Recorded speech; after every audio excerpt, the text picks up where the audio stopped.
Coming up on Risers and Fallers, we have a pair of Bengals and Steelers wide receivers passing each other on the stairs, as well as salvation for a running back that has more career yards than Christian McCaffrey, right here on Player Profiler.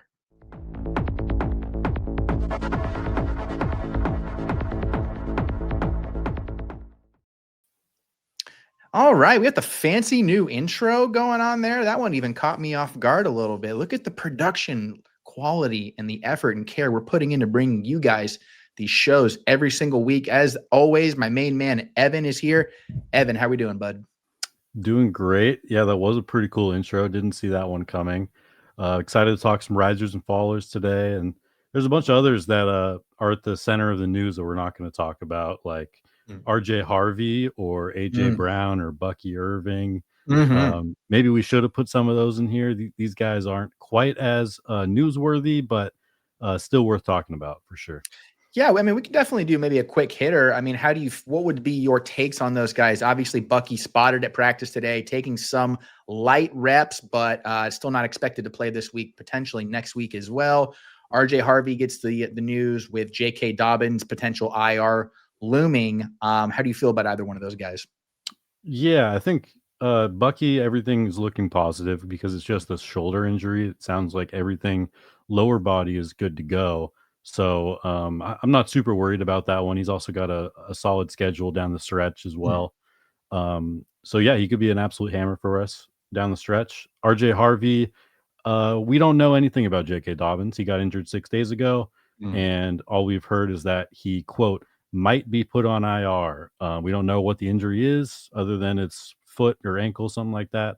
But things are looking really good for J.K. Dobbins or for RJ Harvey. And then AJ Brown, it's seems completely cooked. What do you think about that one? I mean, it's nice to have a peer in the podcasting and streaming community. Don't get me wrong. It's also nice to, I got to check and see what numbers he did on there. But are we outperforming him? Who knows? I'm not far from outperforming him on the field. I can tell you that much. So maybe he's just finding his new niche. That's a tough pill to swallow for AJ Brown drafters.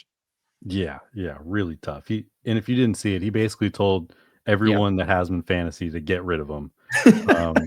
So I don't know what to do with that. I have him on a bunch of my contending dynasty teams that I'll have to look at trades, I guess.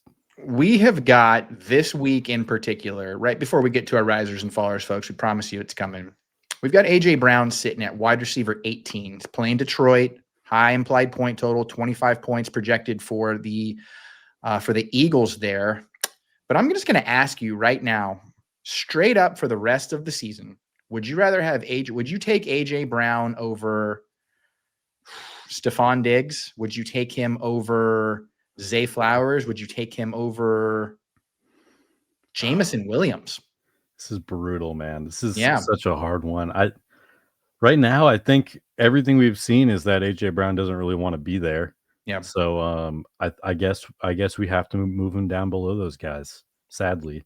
Yeah. This is we're going to get into another asset here later in the show that isn't necessarily a sunk cost, but this is, Brian Thomas Jr. has to be seeing this and just going, because he's been taking the heat. He was on the show last week. It's been a down year for him, but AJ Brown, he's out there healthy, putting up duds. So this is definitely a tough pill to swallow all the way around, but let's get to the guys today that we put the work in for. And let's start off with a fun one. A guy who was on track to be in this conversation earlier on in the year with the quarterback snafus they had going on in Cincinnati. But let's talk about a little bit of, where are you, big guy? T. Higgins. T. Higgins up to wide receiver 16 on our player profiler seasonal ranks. We've got him ahead of guys like Michael Pittman, Rome Odunze, Marvin Harrison Jr., guys who have had nice stretches here and there. I'll let you take the lead here, Evan, because this was your pick today. Are you just going to wax poetic about Joe Flacco, or is this more of a Bengals defense thing? It's a little of both for sure. T. Higgins' usage within the offense hasn't really changed. Like the target share, air yard share, those kind of metrics have been pretty stable throughout the whole season. But the improvement in quarterback play has had a drastic effect. And we know that this is just a cheat code offense for fantasy football. Over weeks 2 through 5 with Jake Browning, T. Higgins was right around 8 points per game in terms of real and expected points.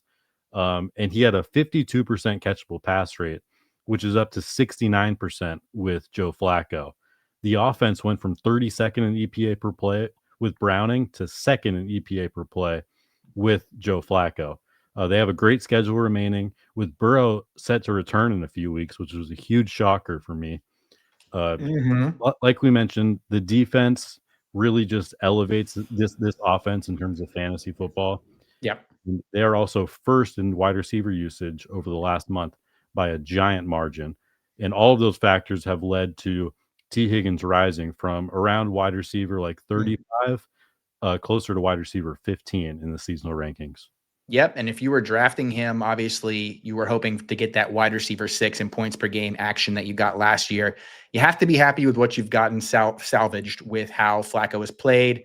And I know we have the full season analytics on the screen right here. And I know that's going to be tough. It's not exactly going to be the indicators you want because of the time with Browning was so horrific.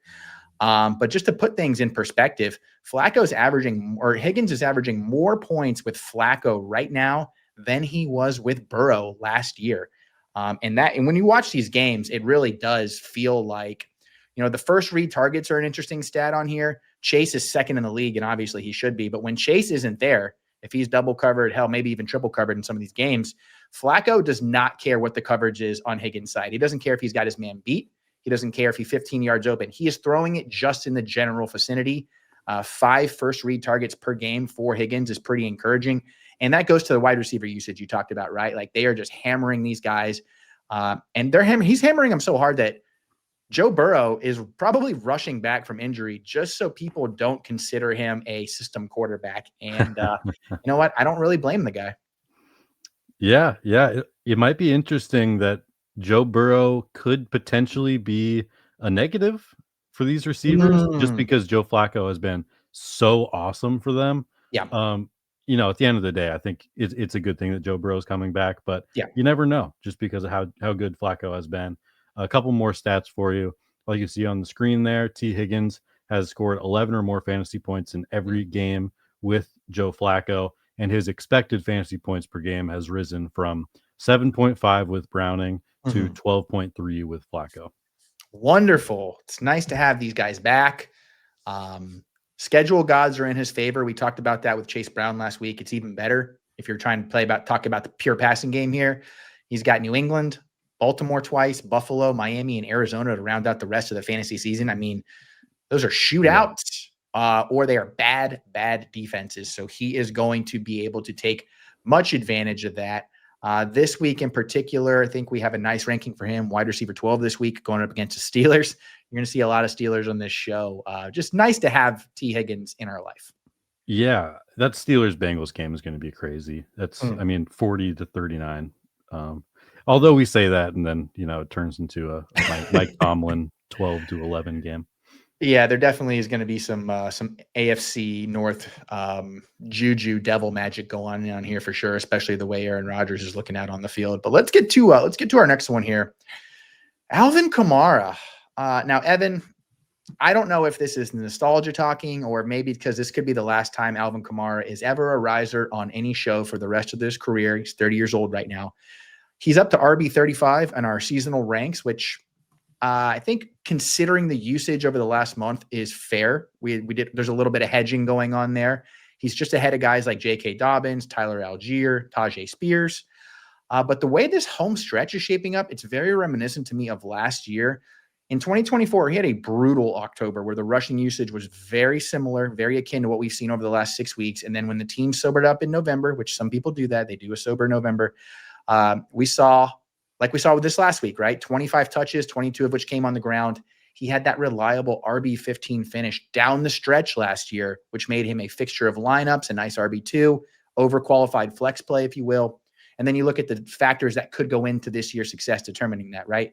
Kendre Miller on IR, second easiest schedule remaining for running backs, and their second leading target earner just got shipped out to Seattle to return punts and kicks. So I talked about the schedule. After the bye this week, he gets the Falcons, he gets the Dolphins, the Buccaneers, Panthers, Jets, and Titans.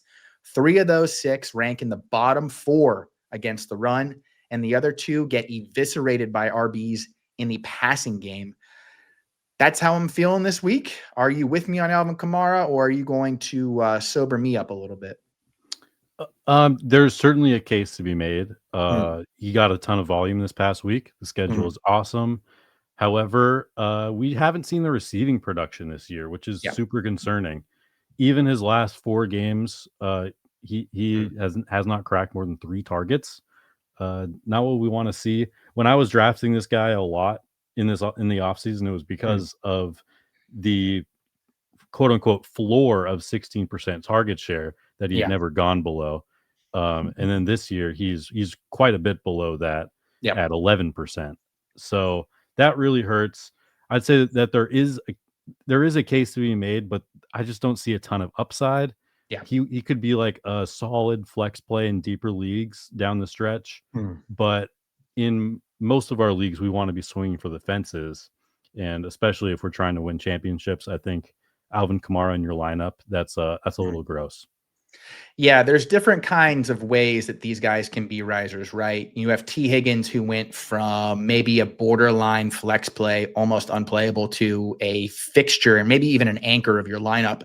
Right. Alvin Kamara, I think he has the potential to go from the waiver wire to your team. I know I picked Yeah. him up for free in a guillotine league this week, and put him right in my lineup. A little bit of out of desperation, but I also like the matchup against Carolina, and he delivered. I'm hoping he's going to deliver as well down the stretch. And that's just the variations, right? We do this show every week, and I think there's probably 5 or 6 different ways guys can be risers or fallers. And you'll see that even in the 2 guys we talk about in the falling section.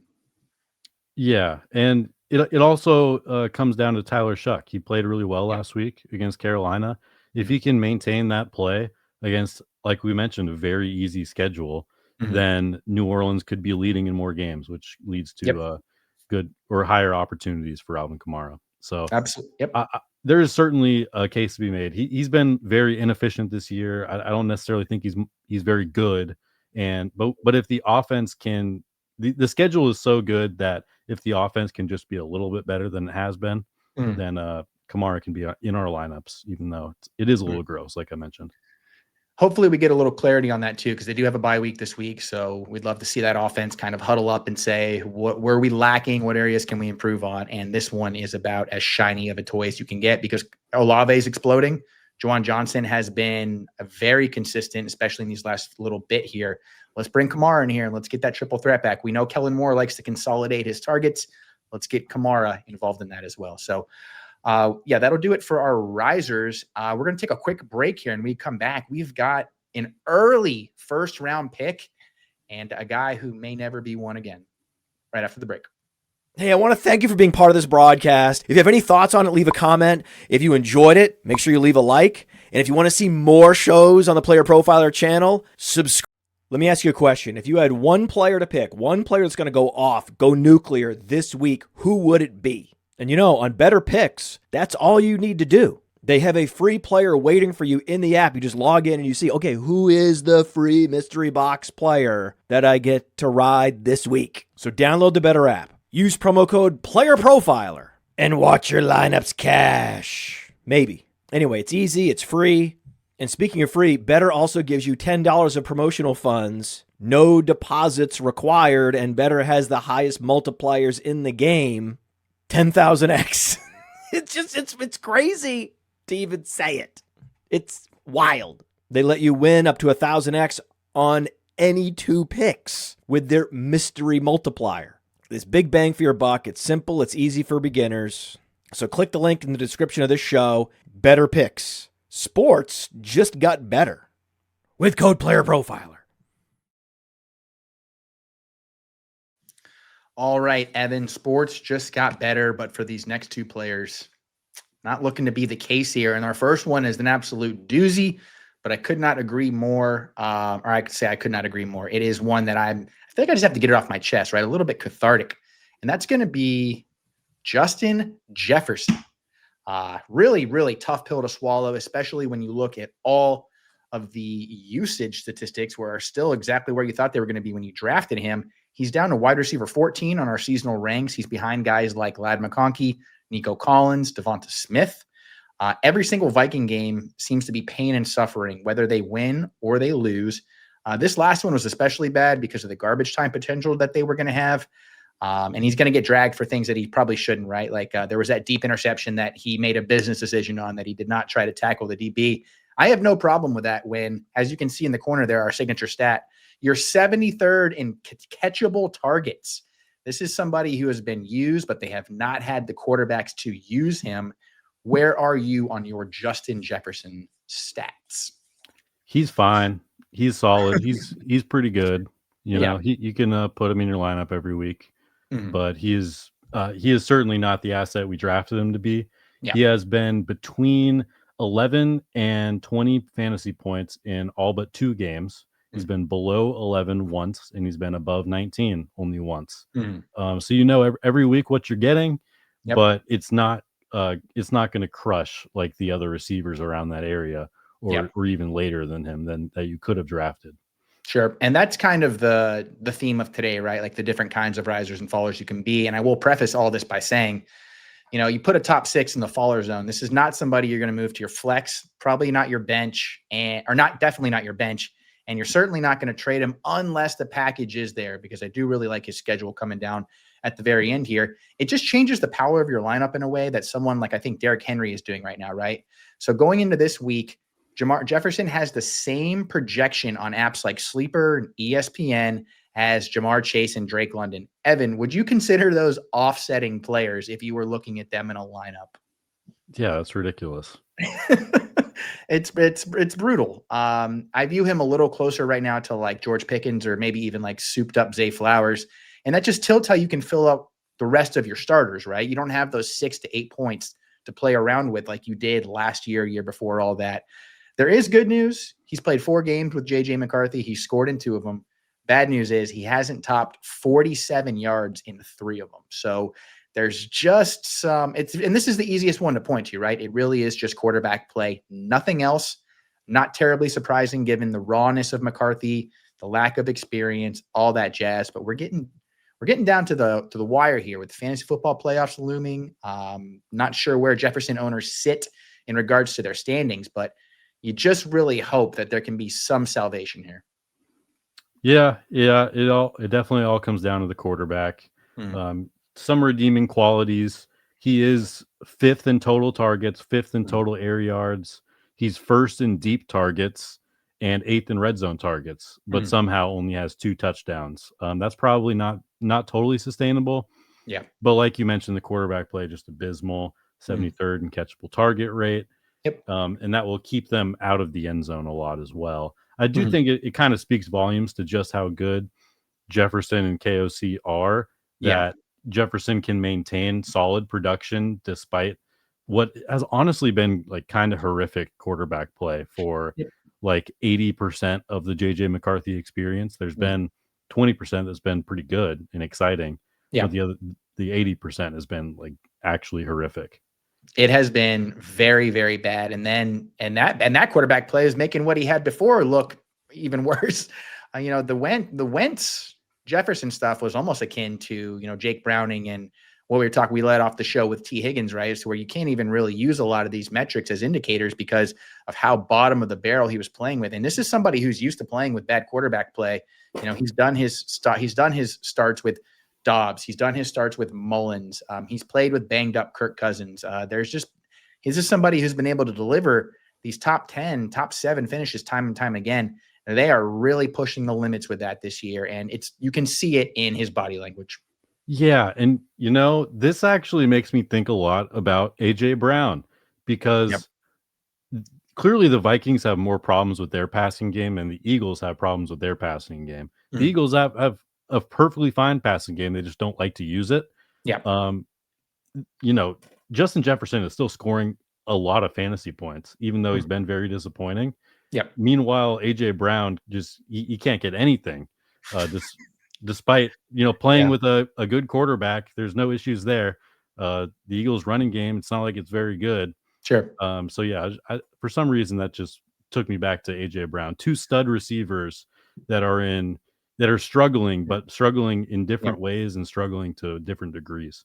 They are. I mean, these are guys, if you were doing a top 5 wide receiver ranking, they would be a fixture of Jefferson would be in everybody's and Brown would be in almost everybody's. So really tough stuff to see. And it's not like anybody else in this offense is eating. I mean, Jordan Addison he's been unplayable these last 3 weeks after he was the one who was benefiting from Wentz. I know he had 11 targets last week, but man, this passing offense is non-existent right now. Hopefully that's a good thing because it can't get any worse. Maybe there's KOC, smart coach, things can get better. But there is an offense not too far from Minnesota that I don't think has much of a chance of getting better. And that's who you brought to the table today as your faller. Let's talk about, boy, can I click one thing right today? I think that's like 0 for 5. DK Metcalf, wide receiver, Pittsburgh Steelers, down to wide receiver 32 on our player profiler seasonal ranks. Guys, you can get all these ranks, seasonal ranks, weekly rankings, dynasty rankings, everything with the all-in package there. So if you enjoy these statistics, if you enjoy all the information we're bringing to you, please come on in. There's room for plenty. Evan's put a lot of great work into a lot of this. But DK Metcalf has not. He's behind players like Quentin Johnston, Khalil Shakir, Wan'Dale Robinson. He's coming off of the worst 2-game stretch of his career for games that he didn't get injured. What do we do with this guy? Yeah, so DK Metcalf, one of my favorite players Sure. over the last 5 years. I'm a Seahawks fan, and I absolutely love DK. But this was a classic case of regression to the mean that was very easy to spot. Sure. Through the first 5 games this year, DK was averaging 15.6 points per game on 10.5 expected points per game. So he was performing like 33% above expectation, which is crazy. That never happens. And over that time, he had a 21% touchdown rate, which is completely unsustainable. Over the last 4 games since then, he is at 8 points per game on 8 expected points per game. And the touchdown rate has dropped from 21% down to 8%. Also, Calvin Austin returned from injury 3 games ago, and since then has more targets than DK Metcalf. Overall, Metcalf ranks 46th in expected points per game. His fantasy output, it's driven entirely by touchdowns and yards after the catch, which is a very, very unpredictable play style that you just have good luck predicting those decisions. It's impossible. The Steelers are also last in wide receiver usage over the full season. Shocker. So, yeah, it just comes down to, does DK catch the contested fade route in the back of the end zone? Otherwise, he's going to be a bust in your lineup. But also, I don't think he's a very good fit with Aaron Rodgers. You got to stop throwing DK Metcalf fades. He's not a jump ball guy. He's never been good at the catch point. That's like his biggest flaw, actually. But everyone seems to think that he's good there. So I just don't get it. Yeah, that's a lot of Madden players coming into the fold there. I think that's a good way to play ball here. And you brought up some very good points. The way that they're using him, he's 57th in ADOT, 25th in deep targets, 1 a game. So you're not getting these Metcalf burner routes that you were getting in Seattle. And a lot of that comes because Rodgers doesn't want to sit in the pocket that long to let them develop. He's never been a tactician when it comes to route running. And so they're asking him to run, these in-breakers and these slants. And like you said, pick up yards after the catch. And it's outside the box thinking, but I just don't think they have the toys to kind of, to play this game. And it's been, they've got this 3-headed Hydra that is a huge, huge reason that a lot of these target numbers, first read numbers, target share numbers, they're all down. I mean, you've got games where all 3 of them combined have anywhere from 10 to 15 targets. And that's on a team that's only throwing the ball 32 times a game, which is 24th in the league. Now, if you're a Metcalf copyist, could you look at these last 2 games as small sample size and say, the Colts ate their lunch on defense, or the Steelers ate the Colts lunch on defense, and you just take that stinker and you move on because they didn't need to pass much. And then last week, 7 targets for DK against the Chargers, second most of the season. And Rodgers missed him twice on what have been anywhere from long to medium touchdowns. Does that boost him up? Now, I'm not one of those people in particular, but if you're watching this show going, what else can they do here? That's probably what I would point to. I don't know if that's a hill I would want to die on. They do have a pretty favorable schedule. If you're talking about teams that can pull chunks out of their defense, Bengals, Bills, Bears, Ravens, and Dolphins and Lions. I mean, those are teams that are going to put up 24 to 31 points all 4, 5, 6 of those games. Yeah, I mean, this week he has the Bengals, so he's probably going to put up 20 plus points per game. So you should put him in your lineup. But then after that, you're going to want to put him in your lineup the next week, and he's going to bust. Yeah. So just, I don't know, man. Good luck. Good luck with these start-sit decisions on DK Metcalf. I think if you have him, you should either just be keeping him on the bench the whole time as a backup, or starting him every week in like a deeper league and just hoping for the best. Because if you're making decisions there, they're probably going to be wrong. Yeah, you're not really getting the ceiling of a player that's worth the risk of the floor, which is really kind of sums up what you just said there. He's not integral to the success of the offense. Low target share, air yards are low, first read targets are low, and he just has not been separating. That's not somebody that earns the trust of Aaron Rodgers. And if you don't have that, you don't have a lot going on. I will say also, I know we're getting to a lot of fantasy football trade deadlines. This is a banger of a sell high if this is somebody who rips off like 17 to 21 points at any point in these next 2 or 3 games. So take advantage of that if you haven't already. Absolutely. That's a great call after he puts up 25 against the Bengals this week. Sell him for whatever you can get. Let it rip. God bless you guys. At least he was only a 4th or a 5th rounder, depending on your league, and not, to keep coming back to AJ Brown. Tough stuff, tough sledding here. All right, let's wrap things up here. We're at the 26-minute mark, so we can do a little. Let's see if I can get the right click here. Did Daddy nail it? He nailed it. So let's get us back to this. We're going to do a quick, give a little thoughts to our Thursday night football. We've got the Jets taking on the Patriots. Evan, the Jets are 2-0 in the last 2 games. Can the Patriots handle what Aaron Glenn is bringing to the table? Game of the year? Is there any way this disappoints? I mean, honestly, I think this is the least interesting Thursday night game we've had. This is horrible. It's saying something. Yeah, I think from a fantasy perspective, it's super simple. Just start Drake May, Steph Diggs, Travion Henderson, Breece Hall. Yep. Sit everybody else.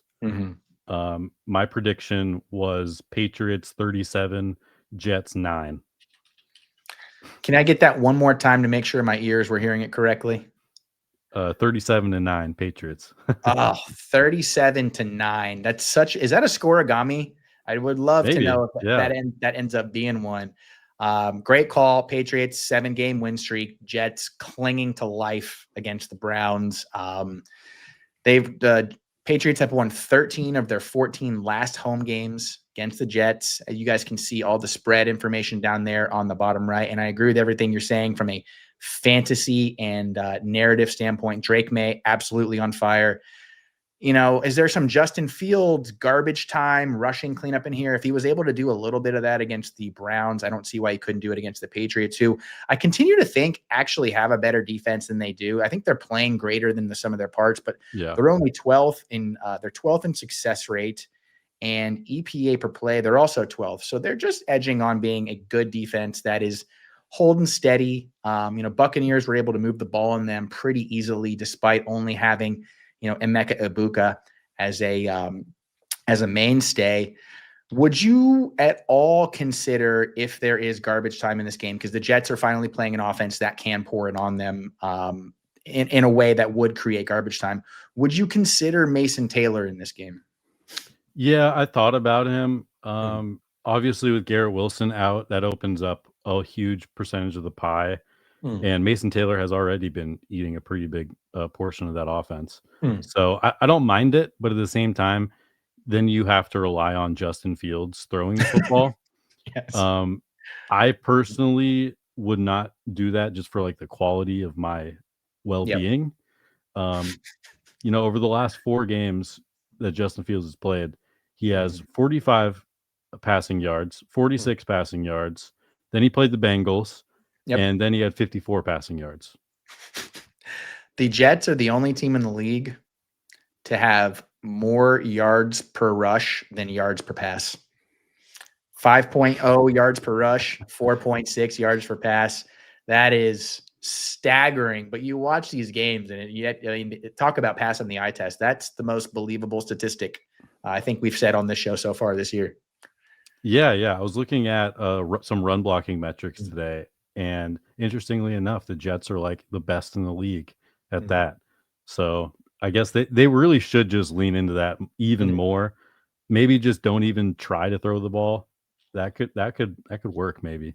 That could, when of all the teams to do it to, sticking it to the Patriots would be a pretty fun one. The Patriots do have a history of getting torn up Wildcat style, so maybe that's the case. You're definitely seeing a lot of strong play out of our Mom Membu, which is the Jets first round pick. Somebody the Raiders are probably kicking themselves over not taking right now.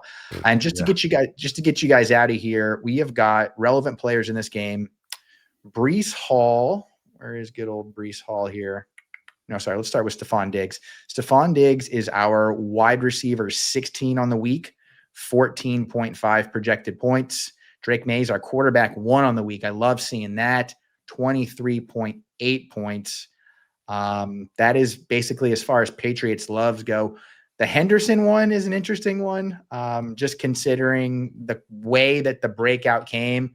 Unusually unsustainable long outside runs against one of the premier run defenses in the league. He's your RB12 on the week at 16.1. Do you want to say anything about that? Not really. I mean, you have to start them. This Jets Yeah. defense sucks. Yeah. They're gonna put up a lot of points on them. Sure. So yeah, just take the obvious plays, and Yep. you could play Hunter Henry if you want as well. He's been pretty Mm. disappointing lately, but that would be fine. Yep. I haven't seen Kayshon Bouttie's status, but if he plays, then that would be fine. Mm. Yeah, you just want pieces of this Patriots offense because it's explosive. And I would bet the under on whatever Matt Collins' target numbers is, because 10 targets from Matt Collins was it was so far off my bingo card that it made me question my own reality. And then, of course, we have Brees Hall here at RB24 on the week, which I think is a very spot-on ranking considering the front seven they're going up against on the road and the potential usage. So love all that. I think that'll probably do us for today on Risers and Fallers. Evan, do you want to shout out where the people can find you?